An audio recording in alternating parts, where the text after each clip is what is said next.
about tax havens. So this new report details the worst tax havens for corporations and the rich that you've ever heard. This is some amazing stuff. So I want to break down the different types of tricks that they use, and then you tell me whether or not you think that these loopholes should exist or shouldn't exist. It's kind of a loaded question, and you'll see why in a second.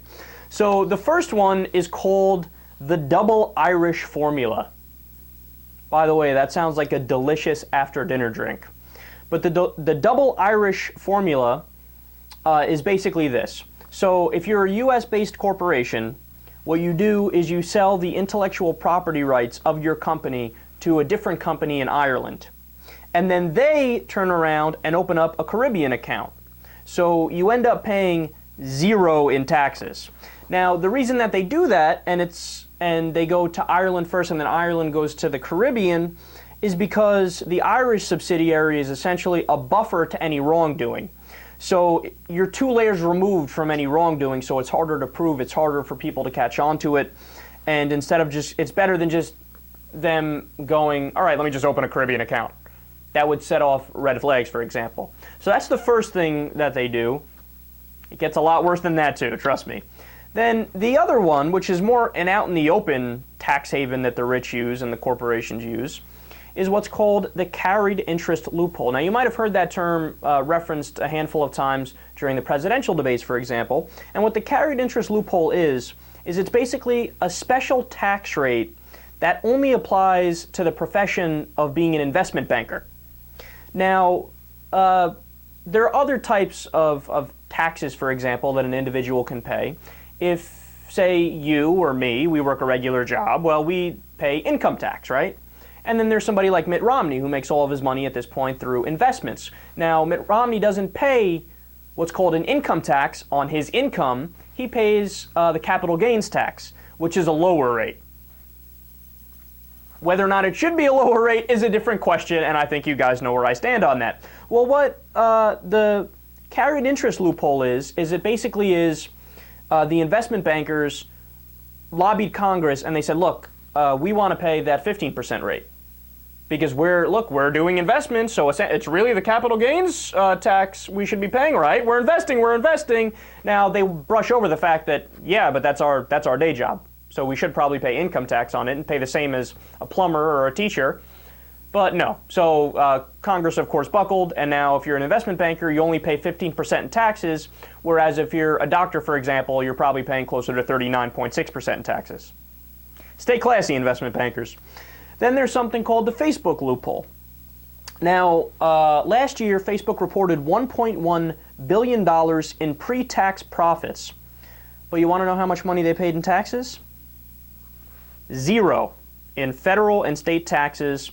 And this was while receiving a federal tax refund of around $429 million. Now, what the Facebook loophole essentially is what's his name? Mark Zuckerberg, I think it is. He wrote off as a tax deduction the amount of money that he paid to his CEO. Now, call me crazy, but wouldn't that incentivize somebody to then pay their CEO a tremendous amount more so they get a bigger tax deduction? Look, like I said, it's not like he just broke even, for example. He ended up having a negative tax rate because he got back $429 million from the government and paid nothing. And you're telling me Facebook can't afford to do that?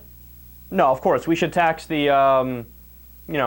should tax your local deli owner, but not Facebook. Please spare me, man. Please spare me. So the farmer's loophole is the next trick that they use, and it's originally designed for small farmers trading assets like livestock or property.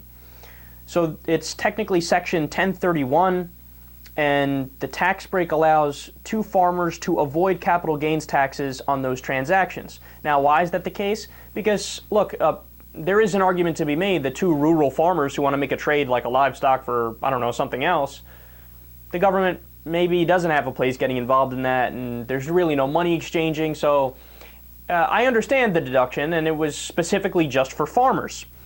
Well, now some major corporations have taken advantage of that, and they have lobbied for that to apply to themselves.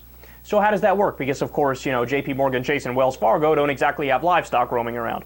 Well, what they do is they oftentimes, big financial institutions, buy and sell assets. So whenever they do take property, for example, if Wells Fargo has some property and they do a business transaction with another financial institution that involves property, essentially what they do is they'll do a transaction of the property, and then they'll say, well, Section 1031 applies to this because it's property that we're doing, and the transaction is called a like-kind asset transaction, so they're not subject to paying taxes if it's not literally money that they're doing the transaction with. So they take advantage of this all the time. They just hide everything in the form of assets instead of money, and they get away with not paying anything. Then there's the NASCAR tax break. As part of the TARP bailout, NASCAR owners got a huge tax gift written into the tax code, and it's still around today, and it was extended for another year as part of the fiscal cliff deal. And much like the private jet depreciation advantage, which we'll get to something like that in a second here, what NASCAR does is NASCAR track owners are now allowed to write off the cost of building facilities in 7 years rather than what it was before, which is 39 years. So in other words, they get to write off everything incredibly quickly, and it incentivizes them to build more because they're really not paying for it. So this means that NASCAR track owners make their money back even faster, and it ends up that the government loses $40 million each year because of this. And by the way, that isn't even the whole list. I'll end here because I don't want to keep boring you guys, but just know there's a million and one of these things. I'll put a link to the article on YouTube if we end up throwing this up there. And there was much more. There was corporate jet write-offs. There was yacht deductions. Yacht deductions. Because, if you have the money to buy a yacht, obviously you're penny pinching.